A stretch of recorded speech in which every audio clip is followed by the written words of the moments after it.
Eu sou o Lucas. Trabalho como segurança em uma das baladas mais famosas da cidade, a Eclipse. Não dessas casas noturnas barulhentas, sabe?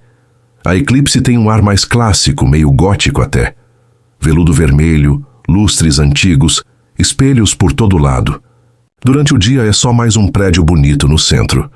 Mas à noite ela ganha vida, e ultimamente uma vida que eu não esperava. Meu turno geralmente começa quando a festa está no auge, e termina depois que o último bêbado cambaleou para fora. Gosto do silêncio que se instala depois que as luzes se acendem e a música para. É um silêncio pesado, que absorve o que restou do burburinho e da euforia da noite. Mas nos últimos meses, esse silêncio tem vindo acompanhado de algo mais. Começou sutil.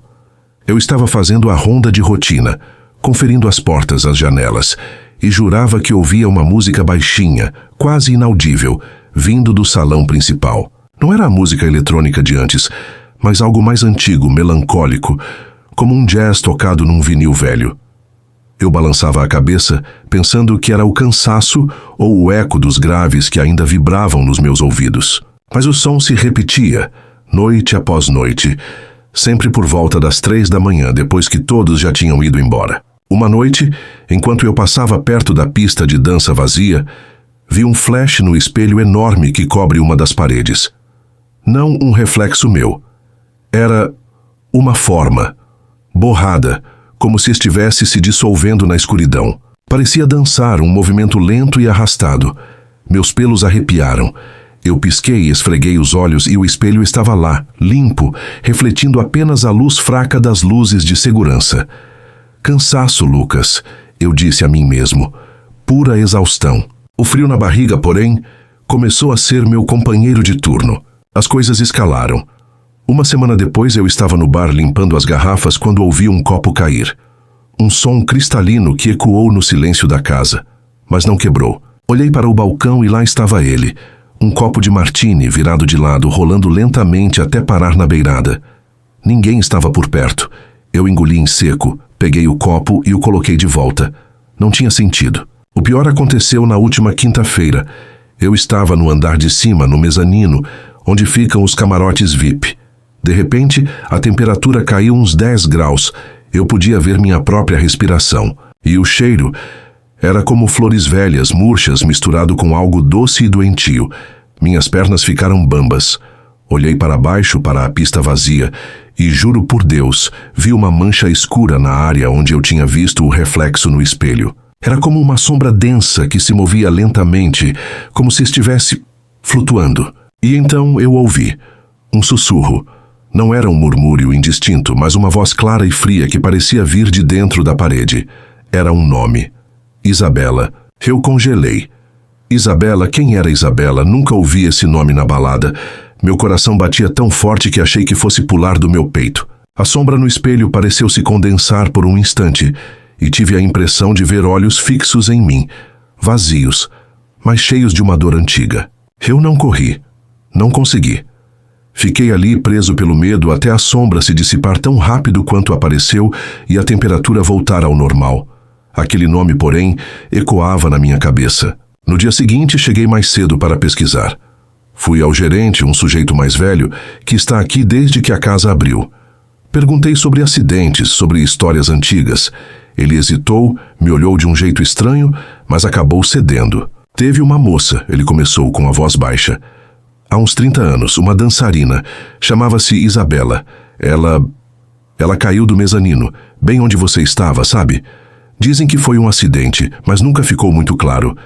Ela era linda, cheia de vida, mas morreu na pista na madrugada, depois que a festa tinha acabado.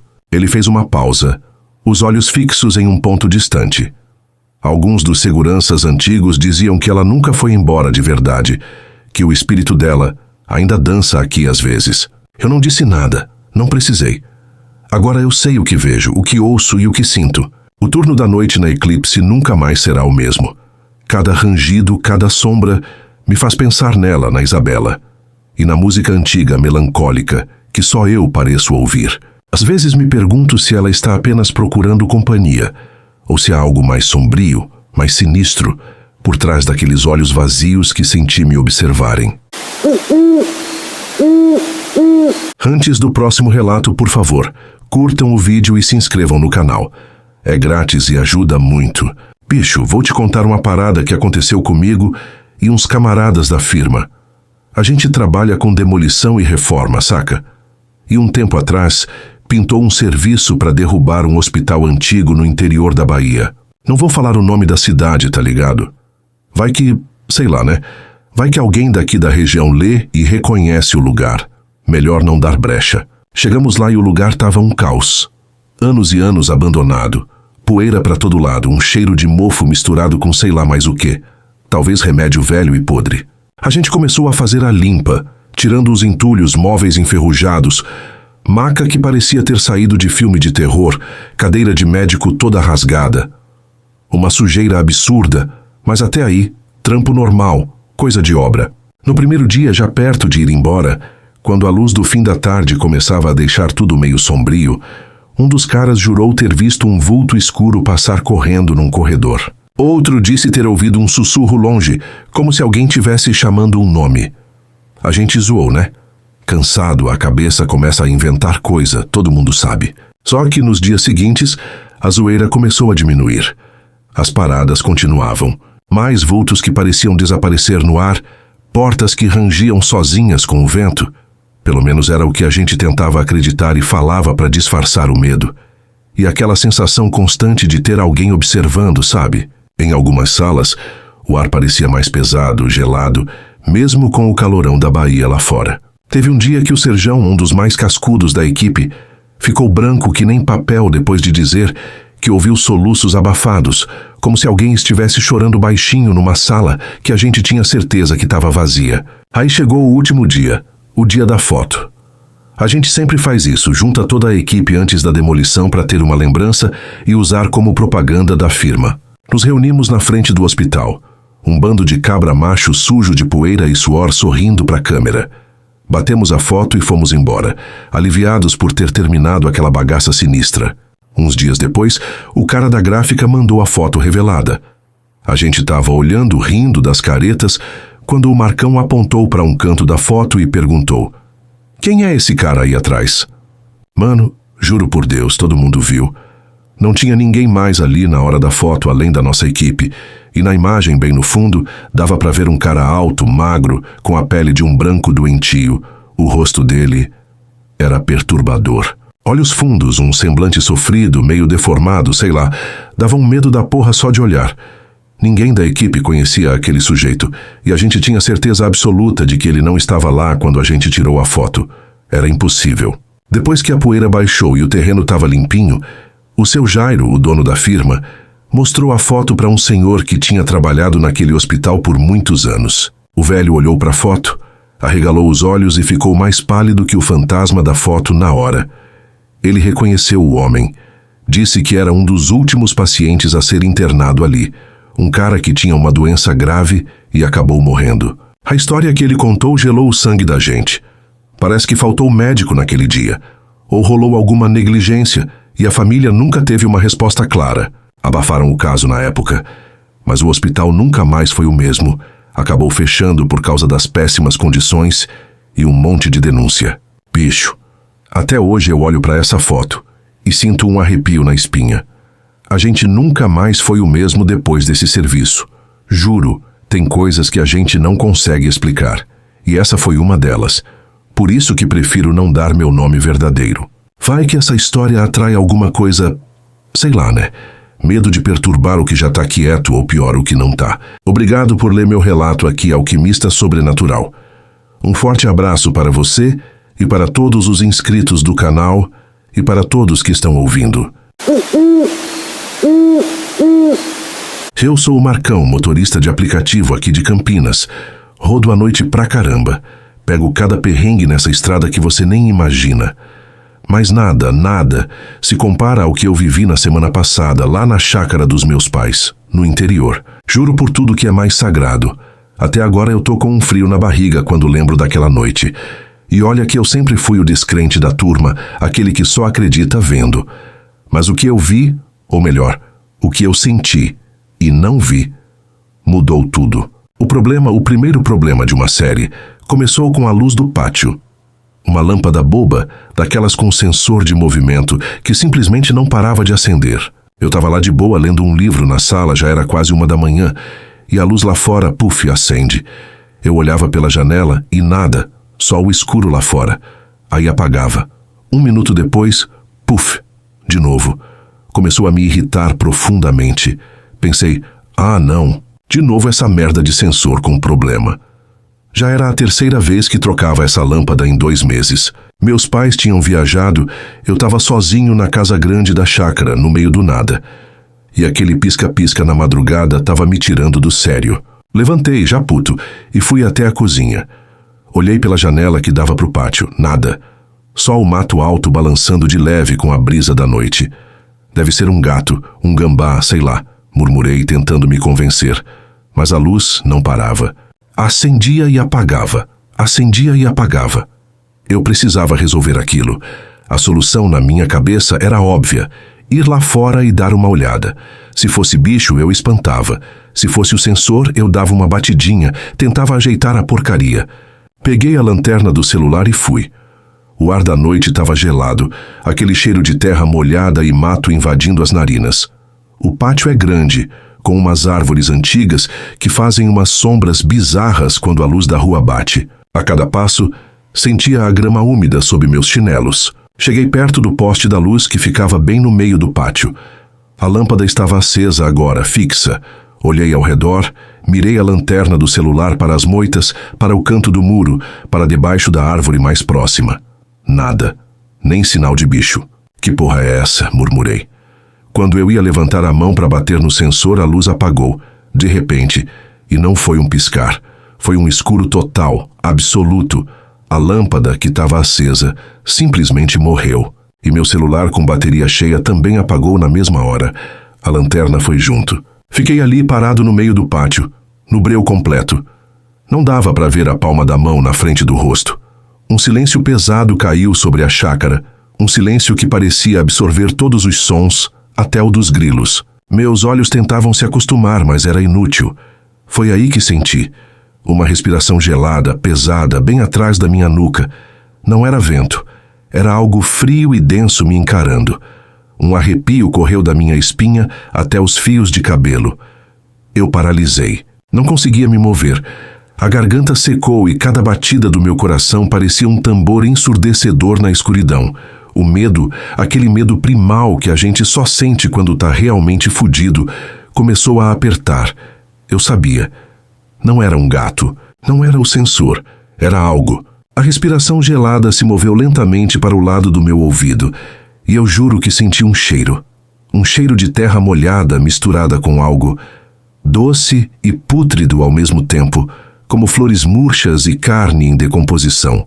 Um som arrastado, quase um sussurro, mas que parecia vir de dentro da minha cabeça, disse meu nome.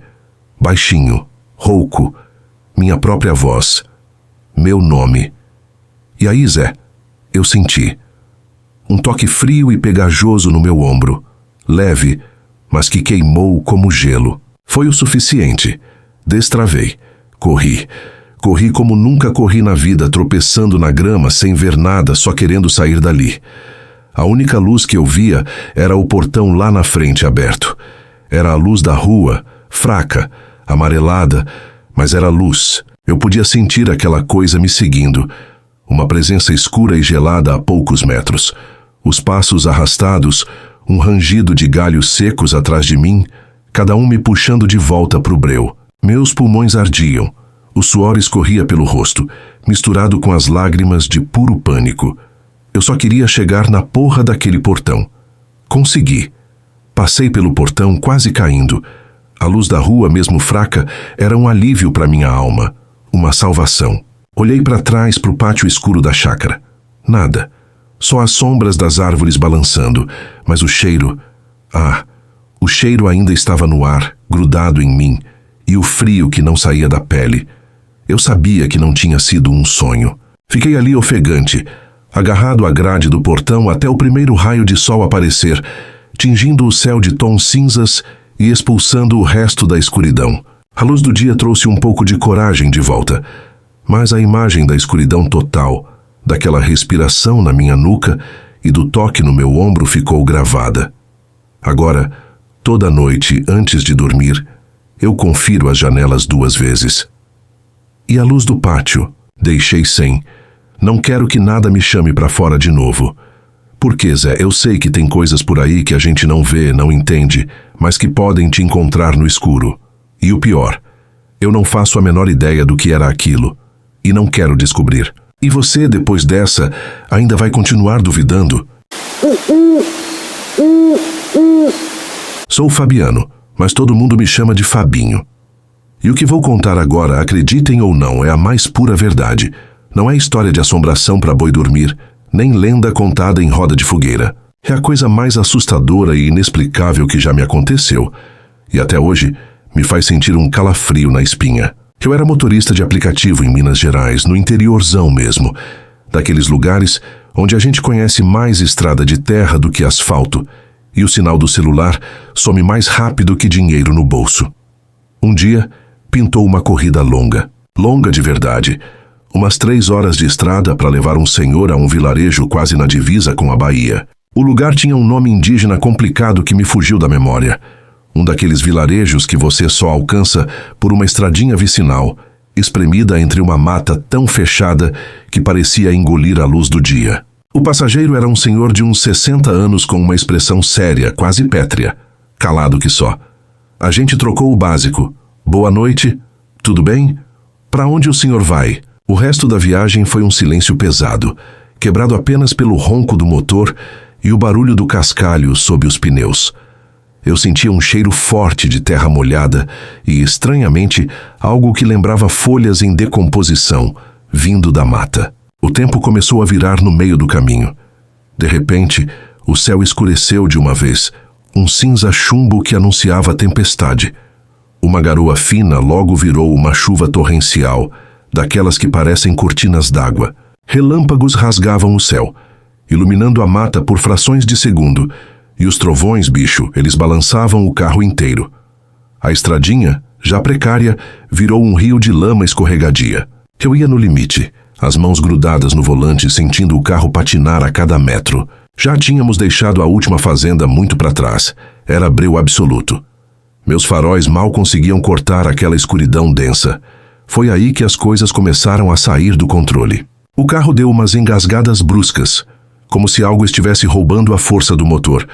Não era pane elétrica normal. E então o rádio, que eu tinha certeza de que estava desligado, ligou sozinho com uma chiadeira infernal, um ruído estridente que arranhava os ouvidos e me fez dar um sobressalto. Olhei de canto para o passageiro. Ele continuava impassível, olhando reto para a frente, como se nada estivesse acontecendo. Meu coração já batia descompassado, martelando nas costelas, e foi então que eu vi. No meio daquela mata fechada, bem na beira da estrada, eu juro vi luzes. Eram pequenas, tremeluzentes, com um brilho esquisito, amarelado, quase doentio, que pulsava na escuridão. Elas não estavam paradas. Moviam-se lentamente, como se fossem lanternas antigas carregadas por figuras que se arrastavam na mata. Eram muitas, dezenas talvez. E o pior, elas se moviam rapidamente em direção à estrada, rumo ao meu carro. Dei uma olhada rápida para o passageiro, a garganta seca, buscando algum sinal de pânico, uma reação qualquer que me dissesse que eu não estava louco. Mas ele apenas proferiu com uma voz monótona, quase um sussurro que a chiadeira do rádio mal deixava ouvir. Eles estão aqui. Meu sangue gelou. Aquele eles não era papo de gente assustada. Era a constatação de alguém que sabia exatamente do que estava falando. Alguém que já tinha visto aquilo antes. A chuva apertou de vez. O carro patinou com mais força, a traseira escapando na lama. De repente, os faróis se apagaram. Blackout total. A chiadeira do rádio virou um ruído ensurdecedor por um instante e depois, silêncio absoluto. No meio daquela escuridão que parecia me sufocar, as luzes da mata pareceram mais próximas, muito mais próximas. O tom amarelado delas intensificou-se, quase pulsando. E com elas, um som, um canto grave, gutural, arrastado, que vinha das profundezas da floresta. Não era um canto humano, nem o bramido de um animal. Era algo que parecia vir da própria terra, das entranhas do lugar, e que revirava meu estômago, me inundava de um terror primordial. E o som estava se aproximando. O pânico me dominou. Tentei ligar os faróis novamente, girei a chave na ignição, mas o carro estava morto, totalmente inerte. O passageiro então virou a cabeça para mim na escuridão. Eu só conseguia discernir o contorno de sua cabeça, uma silhueta sombria contra o breu da janela. Ele falou: "Não se preocupe, eles não vêm para perto do fogo." Antes que eu pudesse sequer formular a pergunta: "Que fogo?" Ele tirou um isqueiro do bolso e, com um movimento lento e calculado, acendeu a chama. A pequena labareda dançou, iluminando seu rosto. E foi ali, sob aquela luz trêmula, que eu vi seus olhos. Eles não tinham o brilho da chama. Estavam opacos, sem vida, como se não refletissem nada. E ele tinha uma cicatriz estranha no canto da boca, uma linha fina que repuxava a pele, dando-lhe um sorriso forçado e permanente, quase macabro. Um sorriso que não combinava com o terror que estava congelando meus ossos. Ele manteve o isqueiro aceso, firme na mão. E a coisa mais estranha aconteceu. O canto da mata pareceu diminuir, ficar mais distante, menos opressor. As luzes amarelas recuaram, como se houvesse uma barreira invisível, uma linha que elas não podiam cruzar. Ficamos ali, no breu absoluto da cabine, com a única luz daquela chama tremeluzente. E o canto. Aquele canto jamais sairá da minha memória. Eu passei a hora mais longa e agonizante da minha vida ali, tremendo incontrolavelmente, ouvindo aquele som bizarro e sentindo o olhar daquele homem enigmático e perturbador ao meu lado. Cada minuto parecia uma eternidade. Eu podia sentir o cheiro de terra molhada, de mofo, e um leve toque de algo putrefato que parecia emanar da própria floresta. Quando o céu começou a clarear, lá pelas 5 da manhã, a chuva tinha se transformado em uma garoa quase imperceptível, e, como por um milagre, os faróis do carro voltaram a funcionar. Girei a chave, e o motor roncou sem problema algum, como se a noite de terror nunca tivesse acontecido. O passageiro simplesmente disse, com a mesma voz monótona de antes: "Chegamos." Ele desceu no meio da lama, sem pressa. Abriu a carteira, tirou umas notas amassadas e me pagou a corrida com a quantia exata. Nenhum centavo a mais, nenhum a menos. Como se soubesse o valor exato, sem precisar contar. E então, sem um olhar para trás, sem uma palavra de despedida, ele sumiu na trilha de terra que levava ao vilarejo. Eu nem perguntei o que eram aquelas luzes, nem o que significava aquele canto. Eu só queria fugir dali o mais rápido possível, com a sensação sufocante de ter escapado de algo que eu não conseguia sequer nomear. Dirigi de volta para casa em silêncio. O sol já estava alto, mas o frio na minha barriga não diminuía. Cheguei de manhã, estacionei o carro e fui direto para o computador. Eu precisava de respostas. Pesquisei sobre o vilarejo, as lendas da região, e foi aí que encontrei histórias antigas de luzes da mata que apareciam em noites de chuva forte, atraindo aqueles que se perdiam na floresta. Lendas sobre os cantos dos antigos que hipnotizavam as vítimas, levando-as para um fim desconhecido de onde nunca mais voltavam. E a cicatriz do passageiro. Uma lenda local falava de aqueles que já viram o que não deviam e carregam a marca do sorriso perpétuo. Dizem que são pessoas que foram tocadas por essas entidades, que escaparam por um triz, mas que jamais voltam a ser as mesmas. Eu nunca mais peguei corrida para aquele lado de Minas Gerais. Troquei de aplicativo, mudei minhas rotas e, sinceramente, nunca mais fui o mesmo depois daquela noite. Aquelas luzes, aquele canto, o olhar daquele homem com o sorriso perpétuo, tudo ficou gravado em cada fibra do meu ser. Tem coisas que a gente não entende, apenas sente. E aquela noite, eu senti o medo mais puro, mais gelado, mais aterrorizante que um ser humano pode experimentar. E sei que não foi um sonho. Eu estava acordado. E aquilo era real. Gostou do vídeo? Então curta, comente e compartilhe para que mais pessoas descubram os mistérios. Para não perder nada e fazer parte da nossa família Alquimista Sobrenatural, inscreva-se no canal agora. Quer compartilhar seu próprio relato sobrenatural? O e-mail para envio está esperando por você na descrição.